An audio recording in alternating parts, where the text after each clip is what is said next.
On Positively Tampa Bay today, we continue our health campaign. This week, we're focusing on prostate cancer. And joining me right now, Dr. Christopher George, a Florida cancer specialist, and Dan Beiser. He's a prostate cancer survivor.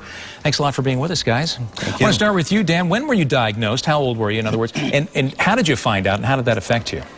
I was diagnosed in February of 2008. My PSA had been going up for about 8 years. Okay. And in 2008, I was being checked every 4 months.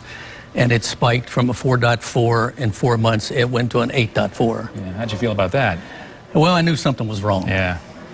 Scary. Yes. And they put me on ciprofloxacin for 2 months.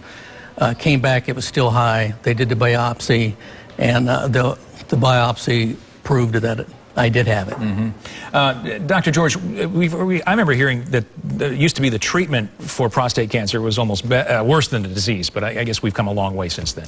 Well, we have come a long way. There are multiple options now, and we evaluate those options based on a man's age, their overall health, and also the grade of the cancer. And so there are more options now than there used to be, and the outcome is much more positive. That is certainly good news. Let's talk about support groups. That's how we kind of got into this whole discussion.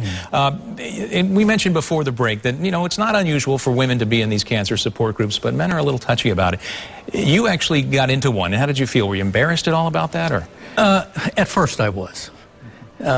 Prostate cancer, it's a very personal disease, and men typically do not like to talk about sexual problems.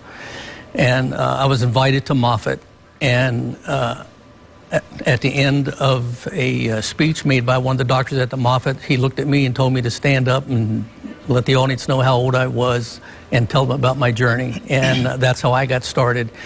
And it's interesting that the men in attendance there were shaking their head about everything I had to say, but no one would say anything until I spoke. And you're actually leading these groups now, yes. Is that correct? That's correct. And are you able to get more men involved? Yes. Yes. Now, Dr. Beiser, let's talk a little bit about early detection. This is a very important thing, and nobody enjoys hearing the snap of that latex glove more than me, but it can be Dr. George, it can be very like you said, a very personal experience and something that not a lot of men want to go through. And they'll put it off and put it off as long as they can. That's absolutely right. Men are averse to this kind of screening, but it's very important beginning about age 50 that men start getting digital rectal exam and PSA screening. If you're going to have an impact and cure people of this disease and prevent the complications of advanced disease, you're going to have early detection. To do that, we're going to have to get the men to come in and do it. And so I think it's important for everyone to recognize that the outcome now for this is entirely different than it was many years ago, and people should begin their screening early, around about age 50, depending on family history. Dr. George, thank you very much. Mr. Beiser, appreciate you coming in. Congratulations.